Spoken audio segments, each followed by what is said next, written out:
Bonjour à toutes et à tous, Valentin Franck avec vous pour ce point de marché. Nous sommes le vendredi 2 novembre 2018 et nous avons de l'appétit peu au risque qui continue ce matin, qui a continué hier, troisième séance de rebond à Wall Street, un rebond très important puisqu'on est plus de 5% au-dessus des plus bas atteints en fin de semaine dernière, porté hier par l'espoir d'un accord commercial entre les États-Unis et la Chine.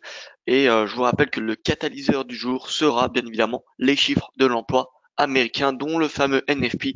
Vous aurez le plaisir de retrouver Yoav Nizar pour ce webinaire spécial. Étant donné que les États-Unis n'ont pas eu de décalage horaire pour le moment, le décalage horaire se fait ce week-end, eh bien le NFP, rappelez-vous, il est à 13h30 et non pas 14h30 comme habituellement. Voilà, le webinaire sera à 13h15, de 13h15 à 13h45, webinaire spécial NFP avec Yoav Nizar. Voilà, donc on va commencer tout de suite par l'avertissement à sur risque avant de faire un tour sur les marchés. Le trading avec effet levé amplifie toujours les gains et les pertes.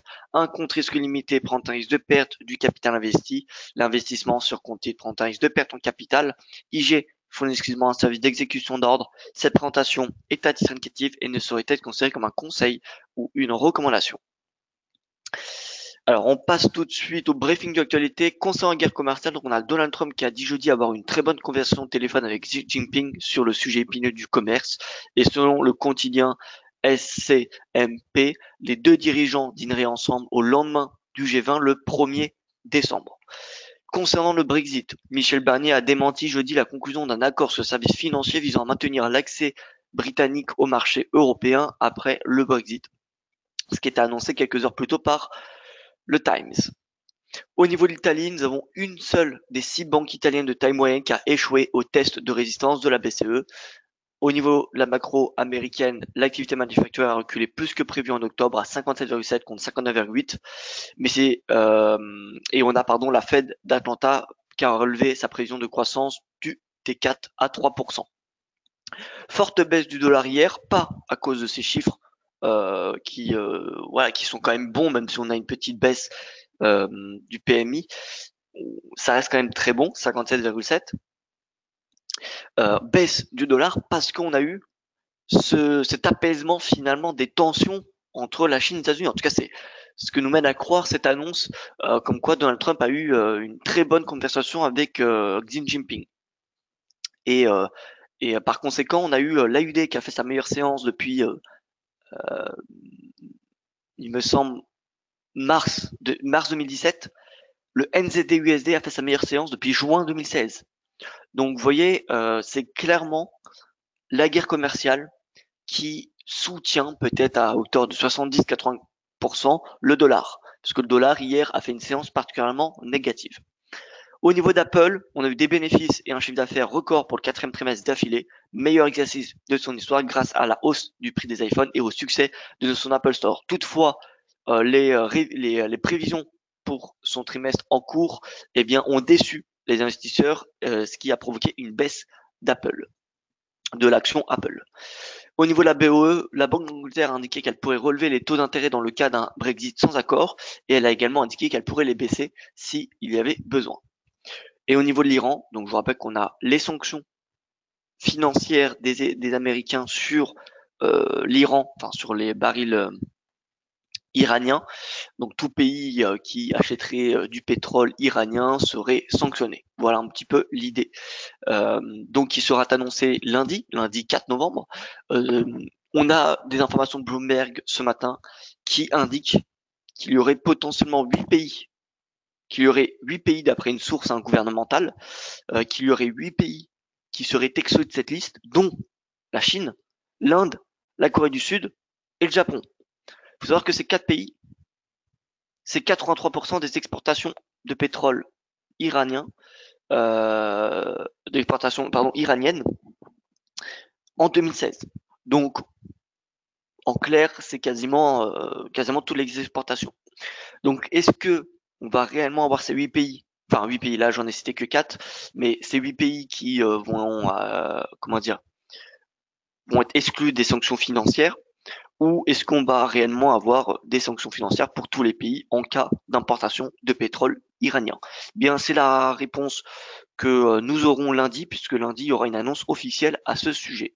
Quel pays est dans la liste des pays, comment dire, qui ont des exceptions au niveau des exportations iraniennes et finalement, et voilà, tout simplement, tous les autres pays seront sanctionnés en théorie.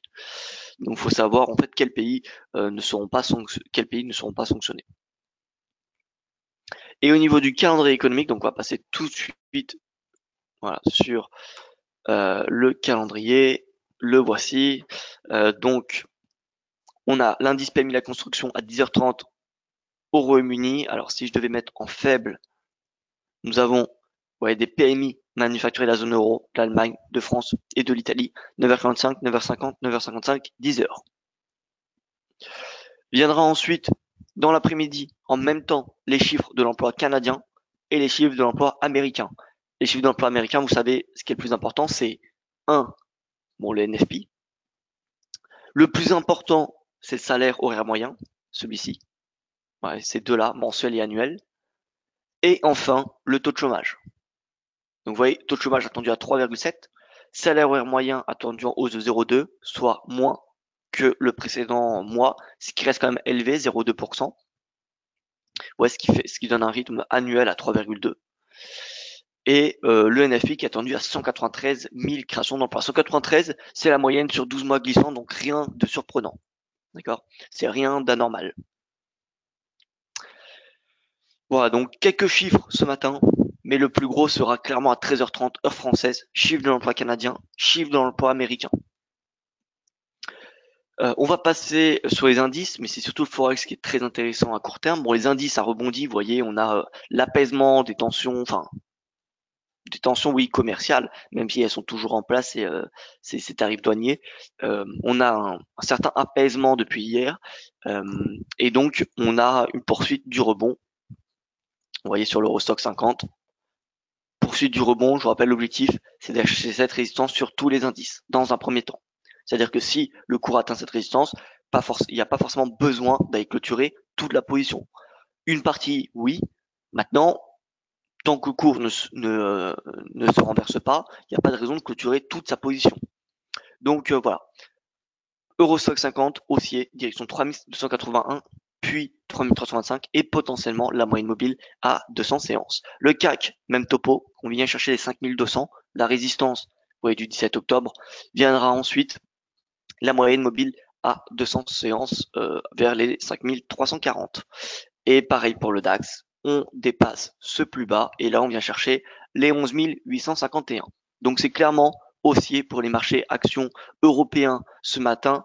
Et voilà. Le risque, c'est les chiffres de l'emploi. Si les chiffres de l'emploi sont trop bons, c'est paradoxal, mais si on a les chiffres d'emploi qui sont trop bons, ça veut dire potentiellement accélération du rythme de taux, la Fed, donc baisse de la liquidité et donc marché action menacé.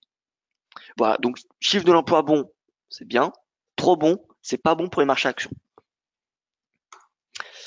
Philippe qui me dit bonjour. Alors bonjour déjà tout le monde, bonjour Raymond, bonjour Loïc, Rémi, Eliane, voilà, Frédéric que je salue également. Bonjour à tous. Philippe, alors en intraday, même dit c'est pas votre spécialité, pouvez-vous évoquer des zones de support importantes sur le DAX? Sinon sur la dernière baisse daily, si on utilise Fibonacci, on a des seuils. Est-ce que les seuils 28, 32 peuvent être pris en compte pour support intraday? Sinon pour retracer tout le mouvement baissier daily, faut-il repasser les 61,8, les mid-terms, c'est pourquoi exactement est-ce risqué de se placer avant ce week-end? Alors les mid-terms, c'est ce week-end, les élections de mi-mandat, je vous rappelle, c'est les élections du Congrès américain, que ce soit le Sénat ou le Parlement. Donc c'est ce week-end, Alors je vais répondre petit à petit parce qu'il y a plusieurs questions. Les niveaux de support intraday. Alors les niveaux de support intraday, alors déjà, on a ce seuil de Fibonacci, voilà, ce ratio, cette extension, et on a également celle-ci. Pourquoi? Eh bien parce que là, on a une vague, une correction, une deuxième vague. Voilà. Donc ensuite, on se met en 4 heures, ou même en 15 minutes. Les pivots journaliers, pour moi, c'est des niveaux très très intéressants à exploiter. Donc voilà, c'est une façon simple, comment dire, d'avoir des seuils en intraday. Donc si on se met en journalier, puisqu'il y a quand même de la vol, le R1, le S1, on peut aller chercher beaucoup plus haut. On peut aller chercher le R2, hein, clairement. Alors je vais enlever pardon les seuils de Fibonacci parce que ça fait beaucoup. Voilà, donc en 15 minutes, gap haussier. Vous voyez, on est déjà au R2 limite, presque au R2. Il y a le R3, c'est on va dire le maximum en intraday. C'est-à-dire que si on atteint le R3, le potentiel haussier n'est pas exploitable. C'est trop risqué. C'est-à-dire que il y a peut-être un potentiel haussier d'encore 50 points, mais quand on est R3, oui, il y a un momentum haussier très important, etc., etc. Mais vous savez que toute réaction émotionnelle est corrigée brutalement. D'accord. euh, donc quand on va au R3, on peut dire qu'on est quand même dans l'émotion, que le marché est dans l'émotion. Donc oui, on a un important momentum haussier, mais on est potentiellement en haut, vous voyez, au pic finalement. Donc dès qu'on est R3, c'est un signal, même si on a un momentum haussier voilà, conséquent, pour moi, c'est un signal où il ne faut plus se positionner. Il faut plus se positionner parce que finalement le risque de retracement s'accentue.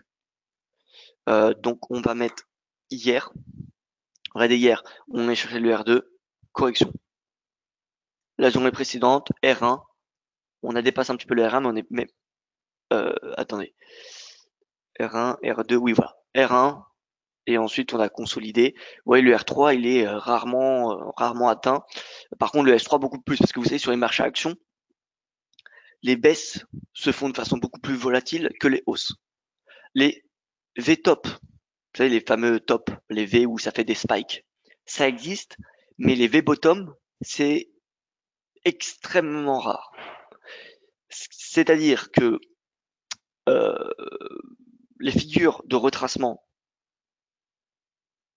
enfin les figures de retournement pardon en top, vous savez les fameux V, les spikes, ça se voit, d'accord, ça se voit, mais les V bottom ça se voit pas. Ça c'est extrêmement rare. C'est pour ça que sur le S&P par exemple en journalier, alors j'ai enlevé tous ces pivots, pardon, moi je vais les cacher. Vous voyez que là on a un rebond, mais on peut pas dire qu'on va avoir un V-bottom. Vous voyez, on peut pas s'attendre à ce qu'on ait un momentum comme celui-ci éternellement. Je pense qu'honnêtement, on va avoir une prise de bénéfice vers ce niveau de prix, on va repartir en baisse, soit on va revenir tout en bas pour aller faire un bear market, ou soit on est reparti pour aller chercher les sommets. Mais les V-bottom, comme ça n'existe pas vraiment. Regardez un petit peu pour le flash crash. On avait une volatilité extrêmement forte à la baisse. De toute façon, dès que les marchés sont à la baisse, c'est beaucoup plus volatile que lorsqu'ils sont en hausse. Donc, énorme volatilité. Ensuite, le rebond qui se fait également de façon volatile, mais vous voyez qu'on n'a pas le V-bottom. Vous voyez qu'on ne vient pas jusqu'en haut. Donc, on a le rebond, ensuite une correction, et ensuite, là, on a la hausse avec des nouveaux records parce que la volatilité diminue. Parce que la volatilité diminue. Il suffit de regarder rate of change. Oui, vous savez, c'est le fameux taux de change, enfin, taux d'évolution de chaque séance en pourcentage. Regardez, donc là, on a énormément de volatilité. Alors, vous voyez, pendant le flash crash, on a des chandeliers extrêmement. Vous voyez, là, on perd en une séance 5% sur le S&P. Voilà, donc c'est extrêmement volatile. Et vous voyez que petit à petit, la vol, eh bien, elle diminue. La vol, elle diminue. Et là, c'est pareil. On revient. On a énormément de vol. Et là, on va petit à petit repartir à la baisse. Mais faut pas s'attendre à qu'on fasse un V bottom. Ça n'existe que pour pas dire que ça n'existe pas, je vais vous dire ça existe que très rarement sur les marchés actions. Donc faut pas s'attendre à un retour au sommet aussi rapidement qu'on a fait cette baisse. C'est-à-dire que cette baisse elle a duré un mois. Ça m'étonnerait que dans un mois on soit à 2950. Je serais particulièrement surpris. Il va falloir s'attendre à un petit peu plus de complications, voilà, de doutes finalement. Vous voyez, je ne serais pas surpris si par exemple on a un S&P qui fasse quelque chose comme cela, vous voyez. Mais de façon beaucoup plus, comment dire, beaucoup moins volatile. À mesure qu'on s'éloigne de cet événement du flash crash qu'on a eu en octobre, la volatilité devrait de plus en plus diminuer. Vous voyez? Voilà, donc il va falloir s'attendre à ce qu'on revienne au sommet, mais pas aussi rapidement pas aussi rapidement qu'on les a quittés. Voilà, donc la vol va peu à peu s'atténuer. Si elle s'atténue pas, de toute façon, ça sera un risque, ça sera un signal baissier.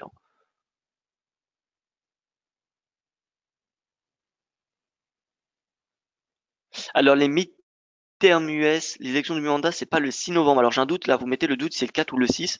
Euh, si c'est le 4 ou le 6. Alors, attendez, je vais juste remettre mes extensions de Fibonacci.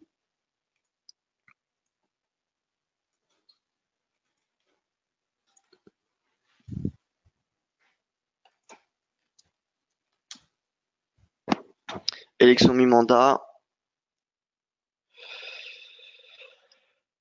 Alors, 6 novembre 2018. Vous avez raison, c'est le 6 novembre, vous voyez. Donc c'est bien mardi, élection de mi-mandat. Donc, je vous rappelle, c'est pour le Congrès des États-Unis.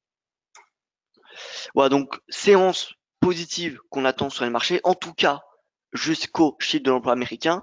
Ensuite, les chiffres de l'emploi, ça va être qui tout double. S'ils sont mauvais, ça devrait quand même bon pour les marchés actions, parce que qui dit mauvais chiffre de l'emploi dit potentiellement, je pense, une politique monétaire de la Fed qui va pas ralentir, mais qui va se maintenir au rythme actuel. Par contre, qui dit trop bon chiffre de l'emploi dit probabilité d'une accélération du durcissement de la politique monétaire de la Fed, et donc un marché action qui devrait être davantage sous pression. Voilà. Donc, chiffre de l'emploi, prochain catalyseur pour les marchés actions. En attendant, je pense que voilà, on a clairement l'appétit pour le risque, on a cet espoir d'un accord commercial entre les États-Unis et la Chine qui voilà, revient soudainement depuis hier, suite au tweet de Trump indiquant, je vous rappelle, des constructions très bonnes avec Xi Jinping. Et voilà, l'AUD qui, comme je vous l'ai dit, a fait sa meilleure séance face au dollar depuis mars 2017, et le NZD qui a fait sa meilleure séance depuis voilà, juin 2016. Regardez, il suffit de regarder donc le AUD-USD. AUD-USD, donc ça c'est la performance d'hier. Vous voyez, meilleure performance depuis mars 2017. Et pour le NZD, meilleure performance depuis juin 2016. Voilà, donc les devises Como qui rebondissent, l'USD CAD qui n'en profite pas parce que voilà, les cours de pétrole n'ont pas rebondi autant que les métaux. Les métaux, le copper, si on regarde, on a quand même deux bonnes séances en ce moment même. Donc voilà, regardez, on a un fort rebond alors qu'on était en train de repasser en début de semaine sous les moyennes mobiles et sous le nuage Ichimoku. Ça y est, en 2 séances, on est en train de réintégrer le tout. Donc voilà, on repasse au-dessus. Le nickel, pareil, breakout ici, nouveau plus bas annuel, pullback, soit on repart à la baisse, soit on réintègre, et dans ce cas, ce sera possible de s'attendre à un retour au récent sommet, vous voyez, au sommet d'octobre et de septembre. Donc métaux qui à court terme rebondissent, l'or c'est pareil, mais surtout, pourquoi l'or rebondit? C'est à cause du DXY. Vous voyez, le DXY, il a flanché suite au tweet de Trump. C'est le tweet de Trump qui a vraiment tout changé. Donc voilà, on avait une baisse en début de séance, mais voilà, ça s'est accentué clairement dans l'après-midi. Ça s'est accentué dans l'après-midi. Et est-ce que c'est le moment de vendre le dollar parce que le dollar il est assez élevé? Euh, pour moi, c'est beaucoup trop tôt pour le dire. C'est beaucoup trop tôt. Pour moi, ça reste bullish. En hebdo, vous le savez, on a des divergences qui sont particulièrement importantes sur tous les indices dollars. Regardez ici. Là, on a un top. Et ici, on a une baisse du momentum. Si on passe en dessous de 50, donc là on est sur de l'hebdomadaire, hein, donc ça prend un certain temps, ce serait un signal baissier. Et si le prix passe sous ce plus bas, on aurait un double top. Mais vous voyez, pour le moment, c'est beaucoup trop tôt pour dire qu'on va avoir un retournement. Le catalyseur majeur, qu'est-ce qui alimente le plus le dollar? C'est la guerre commerciale. Si demain on a un accord entre les États-Unis et la Chine, le dollar reviendra très probablement à 90 points. Si par contre nous n'avons pas d'accord, le dollar restera élevé. Et pire, si on a une aggravation du conflit commercial, le dollar devrait continuer à augmenter. Bon, maintenant, techniquement, si on suit l'analyse technique en hebdo, ça reste bullish pour le moment, en journalier également. Donc, est-ce qu'il faut vendre le dollar? La réponse, pour moi, c'est non. On a des signaux des riches qui commencent à émerger, mais ils ne sont pas suffisants pour se positionner, pour spéculer sur un renversement de la tendance. Voilà, donc le dollar, je reste concrètement bullish. Regardez l'AUD. L'AUD, divergence, il me semble, non, pas divergence haussière, mais on a quand même un rebond du momentum. Le RSI qui passe au-dessus de 50. Par contre, en hebdo, là, on a une divergence. Et vous voyez que j'ai paramétré une alerte si le RSI clôture au-dessus de 80,68 puisque c'est une résistance de momentum. Si on clôture au-dessus, signal bullish qui permettra d'exploiter la divergence. Et si on a le signal, pourquoi pas jouer, anticiper un rebond. Je sais que la UD, voilà, ça fait des semaines, des jours, des mois que je vous dis que la UD et le NZD sont deux devises à vendre dans ce conflit de tension, de guerre commerciale. Mais depuis hier, il semblerait, alors faut pas non plus se précipiter, je vous rappelle qu'il y a les midterms le 6 novembre, donc voilà, tout ça c'est peut-être finalement que de la com, mais si finalement on a des perspectives entre la Chine et les États-Unis qui s'améliorent, on va pas devoir attendre un accord commercial pour acheter la UD, sinon ça sera trop tard. Donc voilà, c'est peut-être un petit peu trop tôt pour se positionner. J'attendrai les midterms pour payer le AUD ou le NZD pour changer concrètement d'opinion. Mais avant les midterms, je préfère ne pas me précipiter sur la hausse de l'AUD ou du NZD.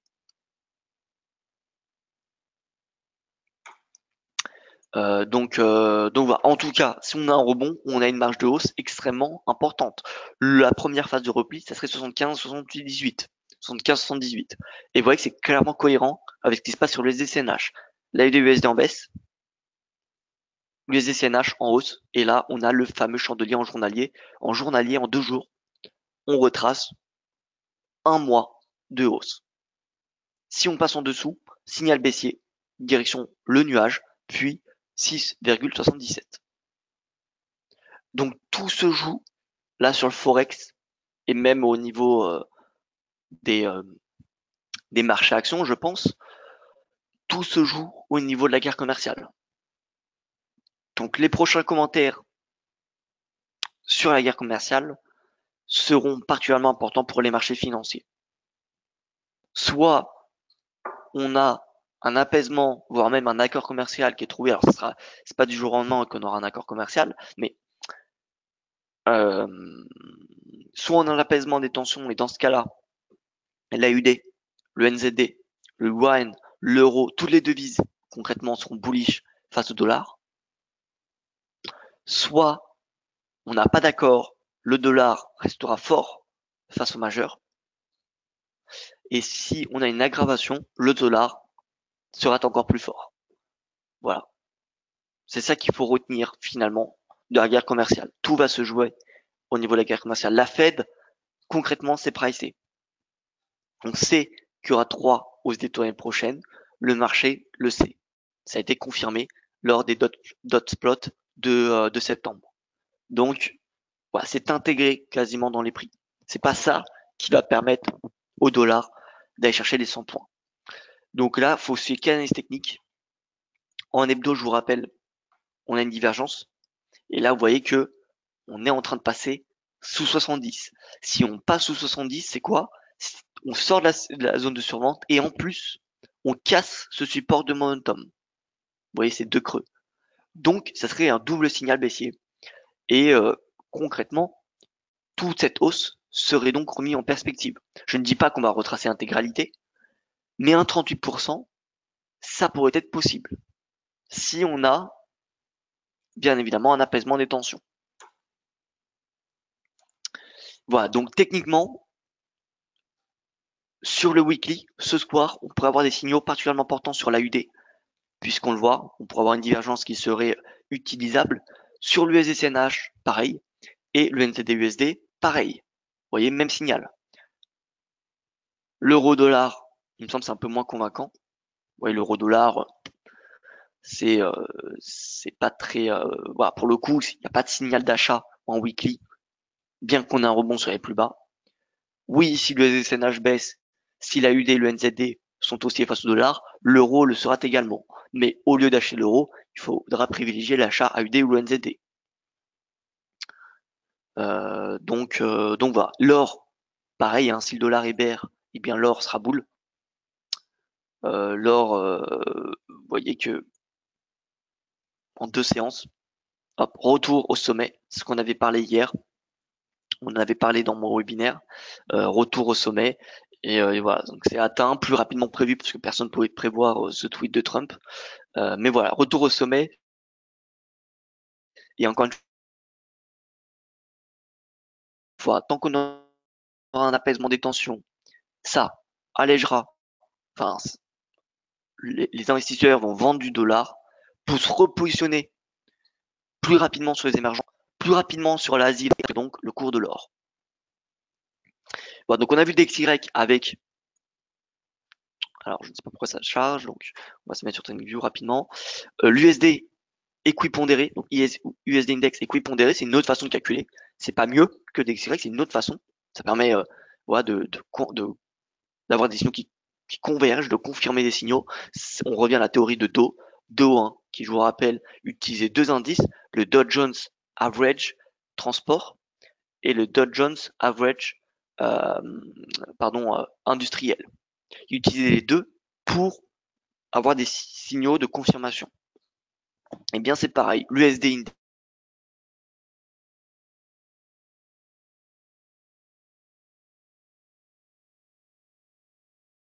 et là, en weekly, on a toujours, dans le fond, vous le savez depuis plusieurs mois maintenant, une divergence. Alors, mauvaise connexion, je ne sais pas. J'ai un problème de connexion. Ça prend un peu de temps.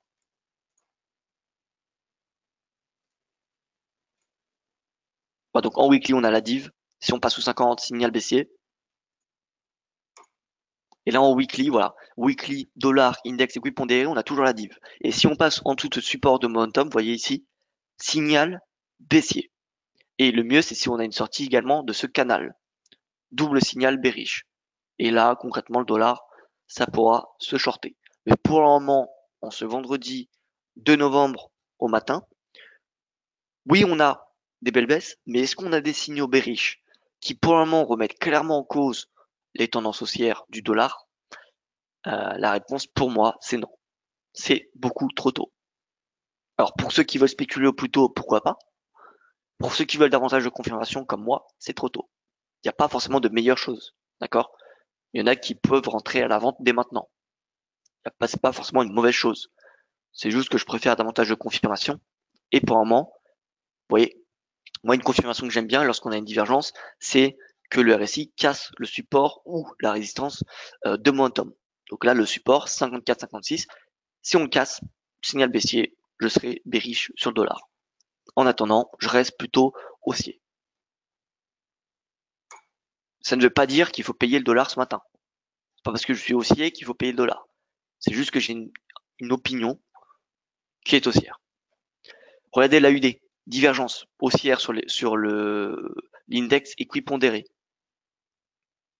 Bottom de plus en plus haut, stochastique ou RSI, le prix de plus en plus bas. Voilà, pour ceux qui ne la voient pas. Et en plus, on est en train de casser, vous voyez cette résistance de momentum. Ouais, divergence. Et si on prend les creux, voilà, grosse divergence haussière. NZD, c'est pareil. NZD, en plus, on sort du canal. Donc là, pour le coup, c'est un signal particulièrement important. Regardez, là, c'est même un bottom, hein, ce qu'on a fait. C'est, voilà, un beau bottom. Mais c'est également une div, hein. Hop, creux, creux, creux. Vous voyez que c'est de plus en plus bas. Et là, creux, creux, creux, de plus en plus haut. Donc voilà, divergence également sur NZD. On est peut-être au début d'un nouveau bull market, hein. Mais c'est, comme j'ai dit hier, trop tôt. Beaucoup trop tôt. Pour le dire haut et fort qu'on est au début. C'est qui tout double. Concrètement, c'est qui tout double de dire qu'on est au début d'un bull market sur la UD ou le NZD. Soit on est ensuite le meilleur analyste, ou soit on devient le plus mauvais. Donc voilà, davantage de confirmation est nécessaire pour soutenir la théorie, enfin l'hypothèse d'un rebond majeur de l'AUD, du NZD, du CNH et de l'euro. Parce que oui, l'euro profitera énormément d'une baisse du dollar. Alors, donc Philippe qui nous dit, oh, donc on a le top de la deuxième vague baissière DAX en premier gros objectif exactement. Ces jours-ci, si on ouvre une des grosses impulsions haussières et on a une respiration intraday, ce qui me gêne de me placer en milieu de journée, c'est le week-end. Je pense que l'on va avoir une journée très compliquée. Alors aujourd'hui, on pourrait avoir oui une journée très compliquée. Pour moi, il y a deux seuils sur les indices où on peut se positionner. Soit on attend un pullback. Avec un peu de patience, je pense que c'est possible. Encore une fois, je ne crois pas au V-bottom sur les marchés actions. C'est extrêmement rare. Donc soit, alors là je prends l'exemple du CAC, mais concrètement les supports c'est les mêmes, hein, c'est juste les valeurs qui changent. Mais vous voyez, on a deux vagues en octobre, on a une première quinzaine, un rebond, la deuxième quinzaine. D'accord? Donc on vient chercher le plus bas de la première quinzaine, de cette première impulsion. C'est le support. Si on a un retour à support, c'est un niveau d'entrée intéressant pour passer à l'achat. Ce qu'on a eu concrètement hier, vous voyez, on a eu le pullback à 5056 et on repart. Regardez en horaire. En horaire, c'est très très propre. Donc déjà le gap, ici pour ceux qui ne voient pas, gap de soufflement, gap de rupture, ça fait un bottom island, c'est une figure de retournement. Breakout, le pullback à 5056, le fameux pullback, vous voyez, et hop, on rebondit. Ah, c'est très très propre d'un point de vue d'analyse technique. On a un nouveau gap. Est-ce que c'est un gap de continuation? Gap de continuation qui arrive au milieu d'une tendance. Donc, cette information, si c'est un gap de continuation, puisque ça arrive en milieu de tendance, ce qu'on a juste à faire, c'est reporter cette, cette distance. On a juste à la reporter pour avoir un objectif. Voilà. Et on aura un objectif vers les 5300. Tout simplement, vous voyez la fameuse vague corrective. Extension, vous prenez l'extension, hop, voilà, 100%, 5285. Donc, objectif théorique, 5285, si cela est un gap de continuation. Normalement, ça devrait être un gap de continuation, puisque là, on a le gap de rupture. Le deuxième gap, c'est une gap de continuation. Et ensuite, on a le gap d'essoufflement. On a trois gaps dans une tendance, généralement. Rupture, continuation, essoufflement. Donc, poursuite, en tout cas, un gap, c'est une information particulièrement haussière. En plus, là, c'est un gap au-dessus des plus hauts de la veille. C'est pas juste un gap d'ouverture. On est toujours dans le range de la séance précédente. Non, là, on a un gap au-dessus des plus hauts de la veille.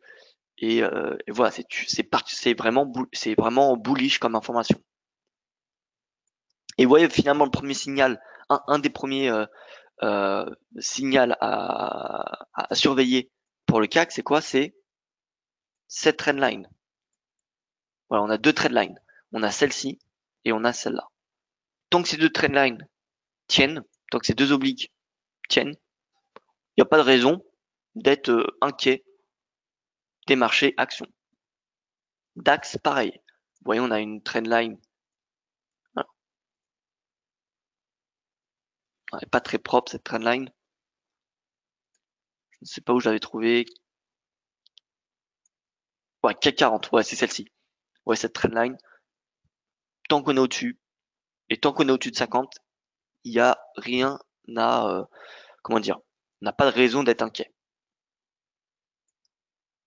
Bon, donc marché action, c'est bullish.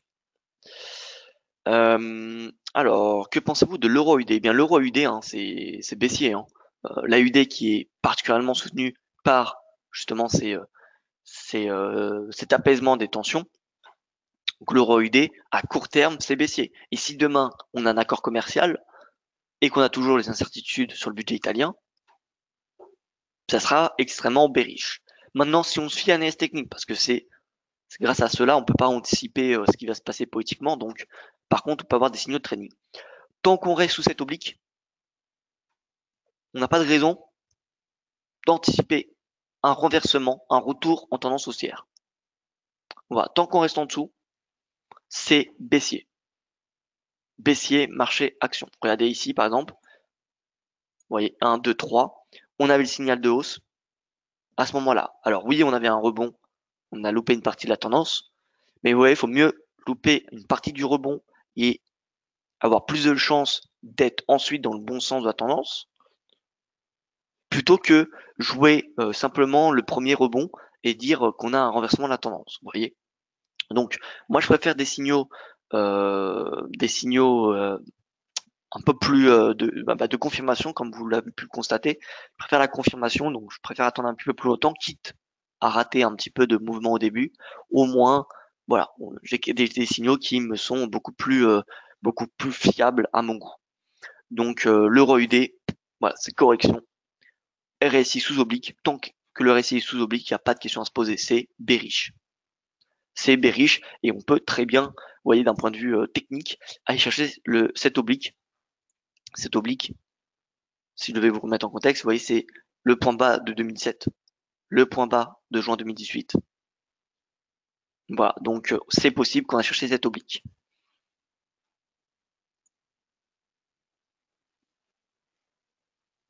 C'est possible qu'on a cherché cette oblique. Là, vous voyez qu'on a un rachat de position à 78,6% d'entracement de cette tendance. Donc voilà, j'ai envie de dire que la marge de baisse me semble extrêmement limitée dorénavant. En fait, fallait passer à la vente à ce moment-là, le 18 juillet, lorsqu'on avait le RSI qui était passé sous 50 après cette divergence. Vous voyez, là, c'était possible, mais je ne l'ai pas vu. Et si je l'ai vu, peut-être je ne l'ai pas cru, parce que voilà, pour moi, l'euro UD, c'était, il y avait un contexte de guerre commerciale et l'AUD et le NZD sont les deux devises qui se déprécient le plus. Maintenant, si on a un accord, la question ne se posait pas hier, mais depuis hier après-midi, la question se pose d'un accord commercial. Si on a un accord commercial entre les États-Unis et la Chine, bien évidemment, l'AUD et le NZD seront à payer. Pareil pour l'euro NZD, c'est le même topo. C'est-à-dire que l'euro NZD, on a une belle baisse. Par contre, depuis 2017, on a une hausse qui est indiscutable. Là, on teste un niveau de support très important, c'est la moyenne mobile à 200 séances, c'est cette oblique haussière. On a une divergence, on l'a pas exploité parce qu'encore une fois, je n'y croyais pas, comme quoi l'analyse technique, voilà, on peut croire à la politique, ne pas y croire, voilà, à des contextes et tout. L'analyse technique, c'est l'analyse technique. L'analyse technique, il n'y a pas d'émotion dans l'analyse technique. Donc l'analyse technique, là, nous indiquait une baisse, puisqu'on avait le support de momentum cassé après une divergence. C'est un signal baissier que j'ai personnellement l'habitude, comme vous le savez, pour les habitués, d'exploiter, de signaler. Et pour autant, vous voyez que j'avais donné une perspective haussière vendredi la semaine dernière. Et pour le coup, voilà. Voilà ce qui arrive quand on ne respecte pas les signaux de trading. Comme quoi, il faut toujours respecter son plan. Et donc là, on a une baisse. Par contre, on est sur support. Est-ce qu'il faut payer? La réponse est non. La réponse est non, parce que le RSI est baissier, le RSI est sous 50, il est même à sous 30. Donc c'est un momentum extrêmement baissier. Donc bien qu'on soit sur support, rien ne nous dit qu'on va rebondir dessus. Donc, Euro NZD, c'est wait and see. Et si on met des retracements de Fibonacci, pour monter à 61,8, on pourrait chercher ce niveau de prix. Si on clôture sous 1,70, on ira très probablement chercher 1,69. Après mardi, on saura si Trump gagne, donc tweet guerre commerciale comme valable.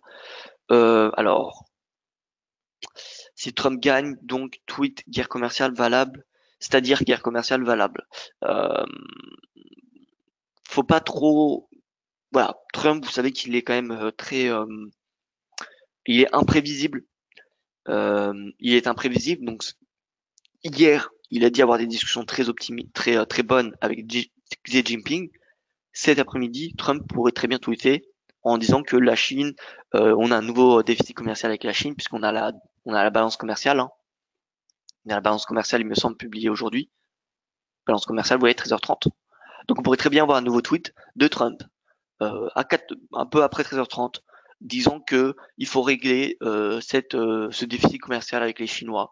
Et voilà, et c'est reparti comme ce qu'on connaissait ces dernières semaines. Vous voyez, donc faut être très prudent. Faut être très prudent avec, surtout avec le caractère imprévisible de Trump. Donc voilà. Que dire de plus? L'or. Bon, l'or, que faire? Que faire de l'or à 1234 $? Eh bien, techniquement, bon, bah, c'est boule. Vous voyez, sur le journalier, concrètement, on a des sommets et des creux de plus en plus hauts, tant sur le prix que sur le momentum. En 4 heures, on était sorti par le bas. On avait un signal haussier, enfin, on avait un signal haussier, des perspectives haussières, je vous rappelle, hier.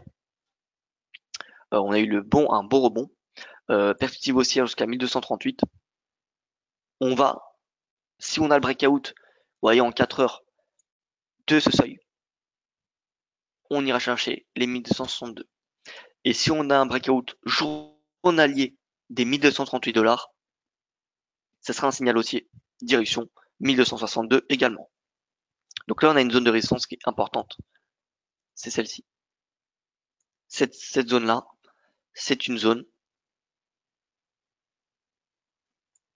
Alors,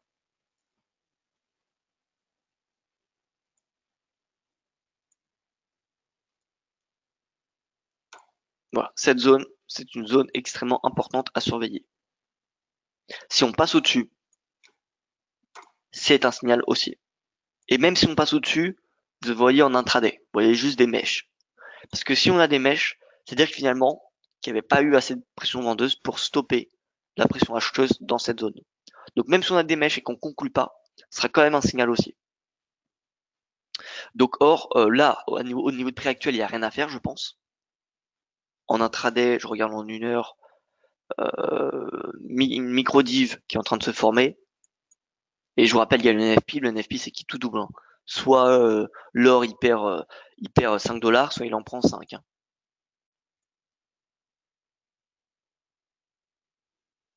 Donc ce ne serait qu'après le 1,12. Oui, même si voilà, Trump gagne les midterms, euh, on a le G20, les dirigeants, hein, les dirigeants qui se regroupent à Buenos Aires le 30 novembre.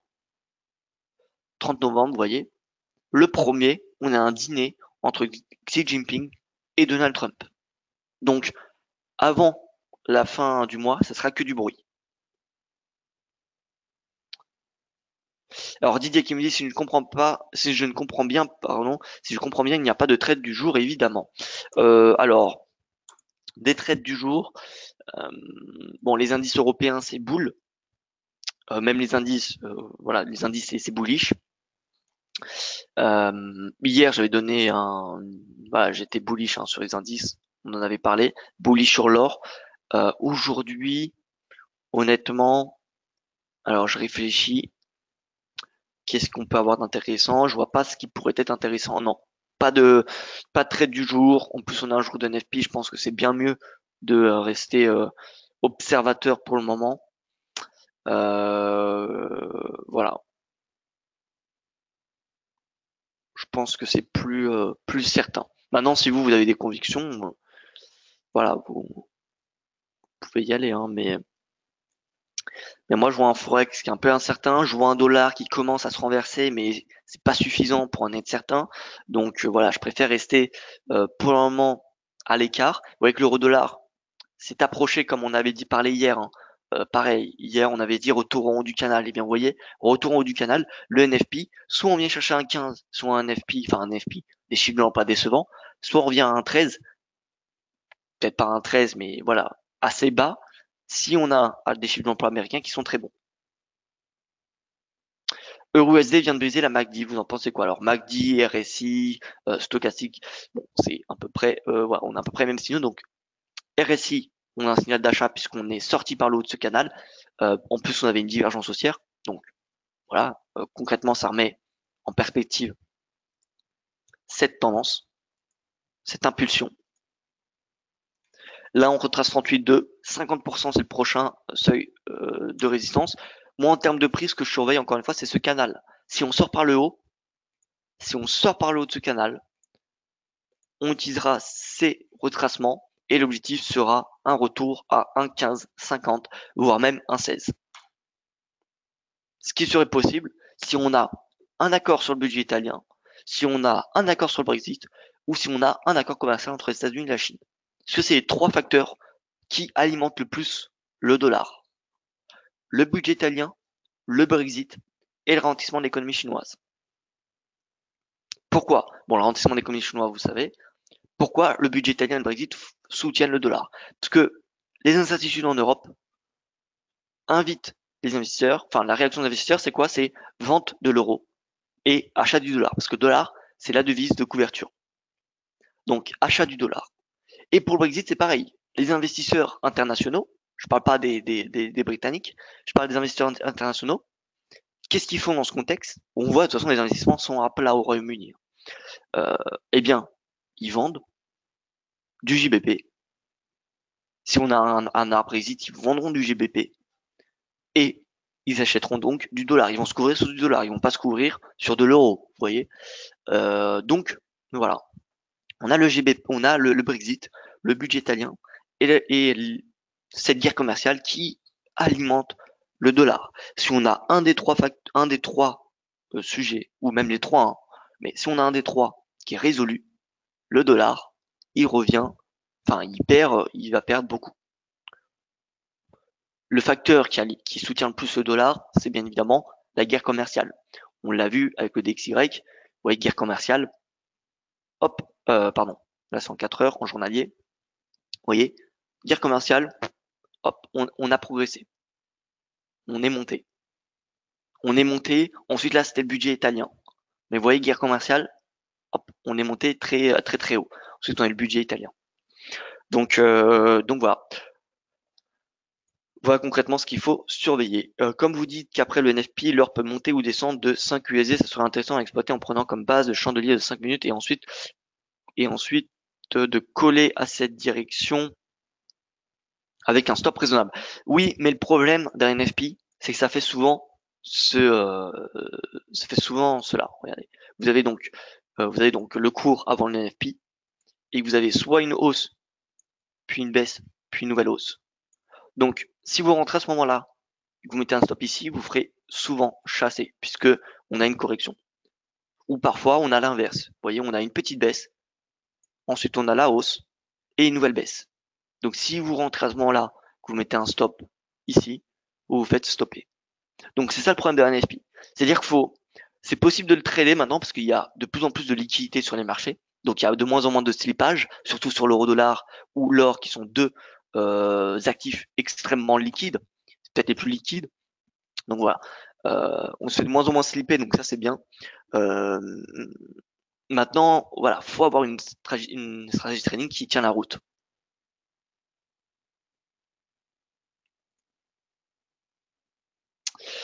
Donc voilà, c'est possible de le trader. Je me souviens quand je fais régulièrement des webinaires spéciaux NFP, il y en a qui me disent que voilà, ils ont tradé, enfin ils me disent en direct dans la boîte de dialogue comment ils le tradent, etc., etc. Donc il y en a qui le font, vous voyez. Maintenant, vous verrez que le NFP c'est souvent deux impulsions opposées et ensuite une impulsion où on n'a pas une nouvelle tendance, mais où on a voilà quelque chose de beaucoup plus conséquent. Donc, faut être très vif lorsque vous tradez le NFP. Ça se joue en quelques dizaines de secondes, hein. Ça peut tout changer. EURUSD vient de briser la MACD, donc ah oui, pardon. Donc EURUSD, MACD, je vais la mettre quand même en 4 heures. MACD, hop. Donc voilà, MACD haussier, divergence, pareil que le stochastique, que le RSI, vous voyez, divergence ici, divergence ici. Donc vous voyez, c'est globalement les oscillateurs, les méthodes de calcul sont différentes, mais ils ont tous un point commun, c'est qu'ils prennent dans leur calcul leur donnée, c'est le prix. C'est le prix d'ouverture, le prix de clôture, le plus haut ou le plus bas, ou toutes ces informations. Mais que ce soit le RSI, le stochastique, la MACD, le CCI, peu importe, chacun de ces indicateurs utilise le prix. On n'a pas de nouvelle indication. D'accord? C'est pas comme si c'était des volumes, où le volume, on peut pas le calculer selon le prix. Ou c'est pas le nombre de actions qui montent dans un indice et le nombre d'actions qui baissent. Là, on a une nouvelle information. Mais concrètement, les oscillateurs que vous connaissez ne donnent pas de nouvelle indication. Ils mettent juste en perspective, ils illustrent, voilà, ils mettent voilà en perspective une information de momentum. Mais en soi, ça se voit pas à l'œil nu, ça se voit pas à l'œil nu, mais ils utilisent les prix. Ces oscillateurs utilisent ces prix-là. Ils n'utilisent pas des prix, des données de l'extérieur. Donc, que ce soit le MACD, le RSI stochastique, il faut bien comprendre que c'est globalement les mêmes oscillateurs. La façon d'utiliser, c'est un petit peu différent, mais concrètement, on retrouve les divergences et on retrouve les croisements. Voilà. Donc oui, on a un signal haussier sur la MACD. Vous voyez, on a cette résistance de momentum, qu'on s'y approche. Mais le plus important, là, on a eu le rebond, on a le RSI au-dessus de 50, etc. C'est très très bien. Le plus important sera qu'est-ce que fera le prix au contact de cette oblique. Soit on y sort par le haut, et comme je vous l'ai dit, c'est bullish jusqu'à un 15, puis un 15,50, puis un 16. Soit on a une nouvelle impulsion baissière et on revient chercher les 1,13. Voilà, en tout cas, il y a quelque chose d'intéressant à regarder aussi, parce que ça fait longtemps. Le spread PTP-Bund qui est stable. Regardez sur du journalier, ça fait maintenant 10 jours, même plus qu'il est stable. Ça, c'est une bonne information, ça veut dire que finalement les incertitudes se calment. Et au niveau du 10 ans italien, on a un range entre 0,30 et 0,60. À 0,30, c'est boule euro, parce que la perspective est plutôt haussière. Donc 0,6. Le Bund, le rendement du Bund, c'est corrélé positivement à l'euro. C'est-à-dire que si le rendement est haussier, l'euro sera haussier. Alors pas face à toutes les devises, mais on a beaucoup plus de chances de payer l'euro lorsque le rendement du Bund est à 0,30. Donc là pour le moment, vous voyez, on a un rebond. Si on vient à 0,30 et qu'on a des signaux d'achat sur l'euro, ça sera encore mieux pour passer à l'achat. Vous voyez, c'est un indicateur qui doit confirmer une stratégie d'achat euro. Et à l'inverse, si vous vous intéressez à passer à l'achat sur l'euro, alors que le rendement du Bund est déjà à 0,6, c'est risqué. C'est risqué parce que le Bund, il devrait rester globalement dans cette fourchette de prix. Là, on a eu un petit excès en début d'année parce qu'on a eu des élections en Allemagne. On a vu des complications, donc c'est normal qu'on avait une sortie.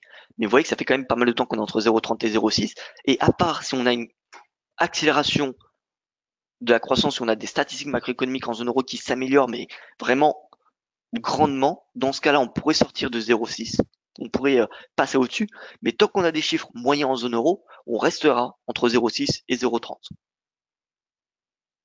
Maintenant, l'année prochaine, ça devrait peu à peu augmenter, parce que voilà, plus on approche d'un durcissement de la politique monétaire, plus ce rendement va être tendu, mais ça va prendre du temps. Vous voyez d'ailleurs, sur du long terme, les creux sont de plus en plus hauts. D'ailleurs, il y a peut-être moyen de tracer une oblique.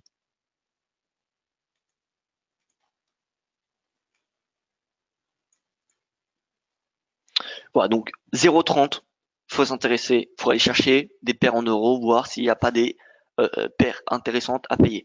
1,06, c'est pas le moment de payer l'euro. Ou alors ça se fait face à des devises qui sont extrêmement baissières. C'est plutôt en fait justement, faut plutôt chercher à vendre l'euro quand ce rendement est près de 0,6. Voilà, donc ça c'est un baromètre qui peut vous être intéressant pour trader l'euro-dollar. Parce que si on regarde, si on superpose, vous voyez ce rendement. Alors, je vais tout cacher, hop. Voilà, donc on a le rendement devant nous et je vais le superposer à l'euro-dollar.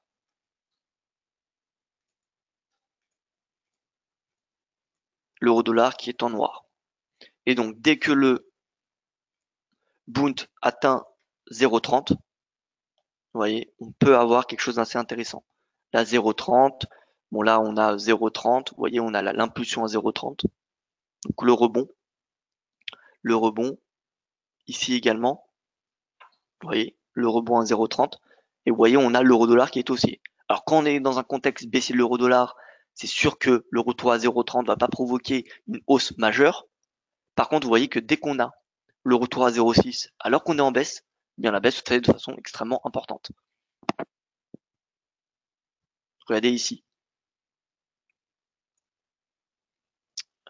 ici, 0,6, l'euro qui flanche en quelques séances.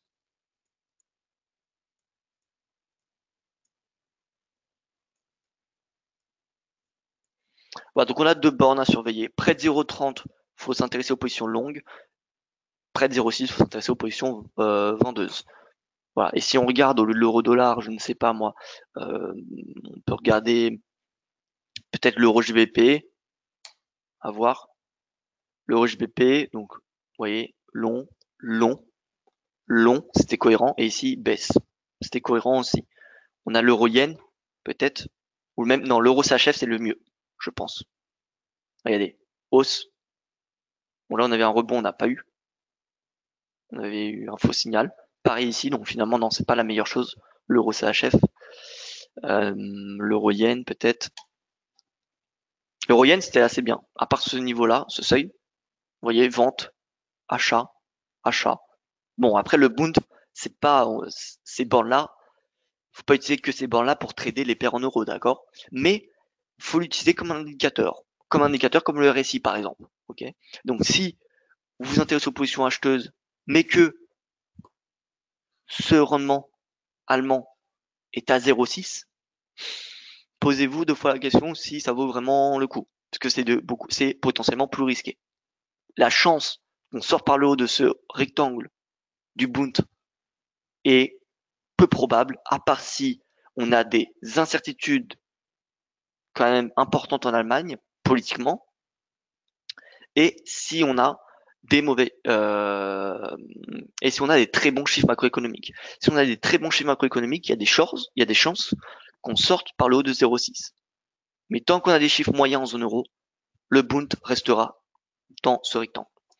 Voilà, donc ça c'est une petite astuce du jour. Je ne donne pas de trade du jour, mais une petite astuce. Pouvez-vous analyser l'action Apple? Oui, bien sûr, par rapport à la publication de ses résultats hier. Apple.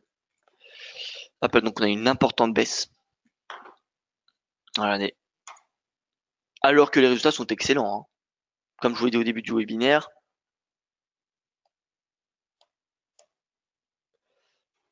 Bénéfices et chiffre d'affaires record pour le quatrième trimestre d'affilée. Meilleur exercice de son histoire grâce à la hausse du prix des iPhones et au succès de son Apple Store. La chose décevante, c'est la prévision de ce trimestre en cours. Voilà, donc techniquement, on va se fier qu'analyse technique en mensuel. On commence. Mensuel, bon, là on n'a rien d'intéressant puisqu'on est toujours en surachat. En tout cas, l'observation qu'on peut faire, c'est que dès qu'on a un récit mensuel de Apple qui revient à 50, c'est concrètement une opportunité pour passer à l'achat parce que il y a ensuite, enfin peu de temps après, on a un rebond. Vous voyez que même pendant la crise de 2008, bon, c'était pas une crise technologique, donc c'est pour ça qu'on n'a pas eu une baisse majeure, parce que si on regarde voilà, la bulle tech, l'explosion de la bulle tech, excusez-moi, on a vu un RSI qui a eu beaucoup de mal, mais regardez, vous voyez que RSI à 50, là, on avait un bon prix d'achat, ici également.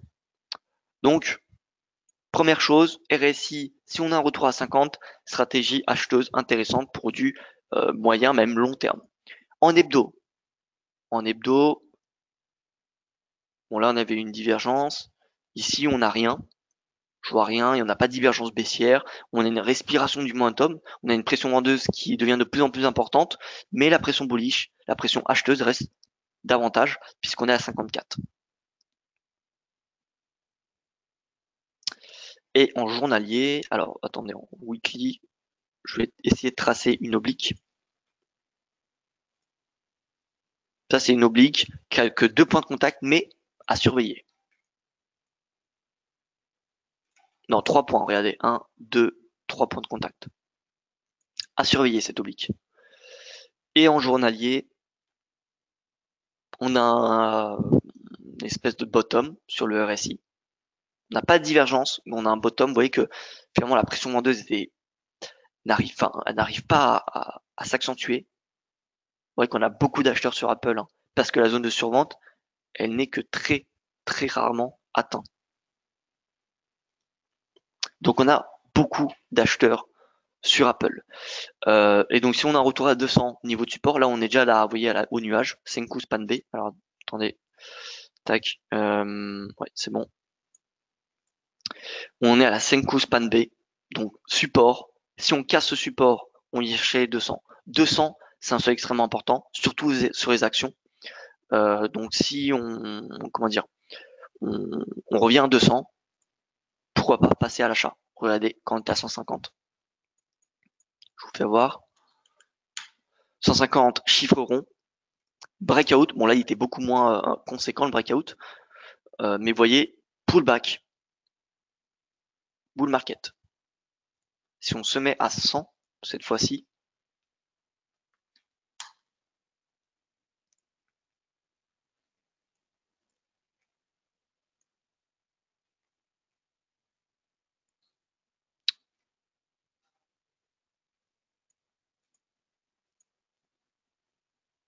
donc à 100, voilà, donc breakout, le pullback, le rebond jusqu'à 127. Bon ensuite on avait eu une belle baisse. Mais vous voyez quand même, c'est normal qu'on a des pullbacks. On a des catalyseurs qui provoquent ce pullback, mais on va dire qu'il n'y a rien d'anormal. On fait le breakout des 200, ça semble logique, je trouve, qu'on a cherché les 200 $.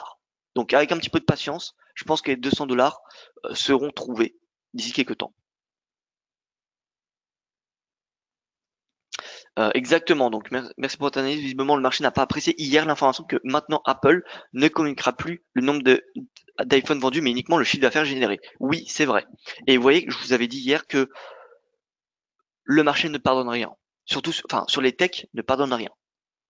Facebook, on l'a vu avec ses 1 million en moins ou 2 millions en juillet. On a vu 150 milliards de dollars qui étaient partis de capitalisation boursière, hein, qui étaient partis de la société Facebook. Le marché ne pardonne rien. Et simplement parce que les prévisions ne sont pas au même niveau que ceux des analystes pour ce trimestre, on a eu cette baisse de 8% d'Apple. Vous voyez hier, baisse 5%, pardon. 5%. Alors que on a un chiffre d'affaires et un bénéfice quatrième trimestre d'affilée d'un nouveau record. Voilà, c'est clairement bon comme chiffre. C'est extrêmement bon. Et simplement parce que Apple a vendu, il me semble, 58,980 000 58 980 000 iPhone au lieu de 60 millions. Donc voilà, 110 000. Juste parce que Apple n'a pas vendu 110 000 iPhone et parce qu'on a eu des prévisions qui sont pas suffisants pour les financiers, on a une chute d'Apple de 5%. Moi, j'appelle ça une opportunité. Voilà. Donc, si on a un retour à 200, techniquement, il va falloir s'intéresser aux positions, aux stratégies acheteuses. Je reviens, excusez-moi, à 100 $. Mais regardez quand on était à 100 $, donc breakout, 100 $, et on avait une divergence du RSI qui était en train de se faire. Oui, on avait une divergence. Pour ceux qui ne la voient pas, donc prix à plat, RSI de plus en plus haut, sommet creux, creux, creux. Et si on se met en 4 heures, je pense que c'est encore plus flagrant.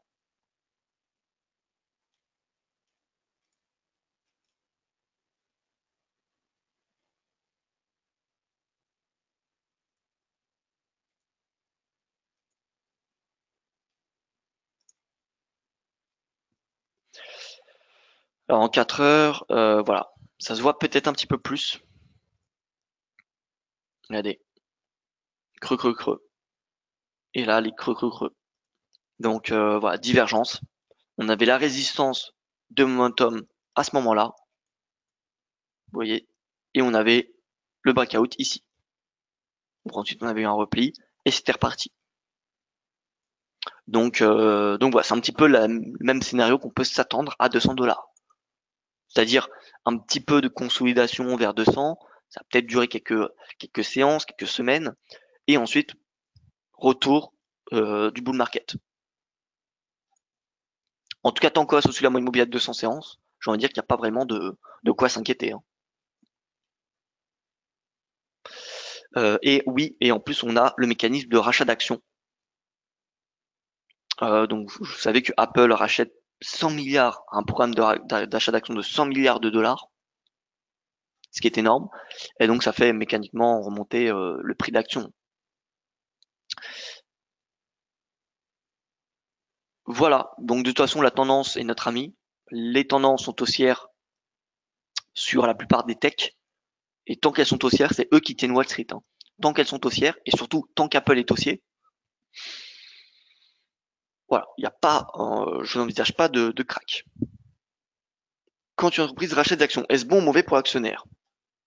Bah, c'est bon pour l'actionnaire, dans le sens que ça fait remonter le prix de l'action, parce que l'entreprise achète l'action. Et souvent, les rachats d'actions se font en fin de cycle. Si vous regardez statistiquement, les rachats d'actions des entreprises se font en fin de cycle financier, c'est-à-dire avant pas le crack forcément de 60%, vous voyez, mais avant une correction majeure. Donc en fait, voilà, c'est un peu paradoxal. C'est une bonne information parce que ça fait monter le prix de l'action, mais dans le même temps, ça veut dire généralement qu'on est en fin de cycle. Donc voilà. Pour ceux qui tradent à court terme, pour les actionnaires de court terme, c'est très bien. Pour ceux qui rentrent à l'achat à ce moment-là, dans l'optique de garder l'action sur du moyen terme, c'est pas forcément la meilleure chose. Donc pour l'actionnaire à court terme, oui. Pour l'actionnaire moyen long terme, non.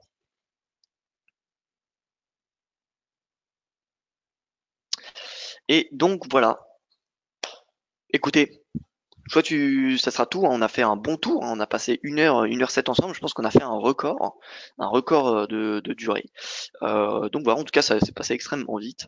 Merci pour votre attention. Je vous souhaite un excellent week-end. Je vous rappelle tout à l'heure à 13h15, webinaire avec mon collègue Yoav Nizar, webinaire spécial NFP. Donc je vous invite à le rejoindre et voilà. Je vous invite à le rejoindre. Donc là c'est 14h15, mais il y a un petit problème, donc ne vous inquiétez pas, c'est bien 13h15 le webinaire spécial NFP. 13h15 heure française. Voilà. Excellente journée à vous, excellent week-end et je vous dis à lundi pour mon prochain point de marché.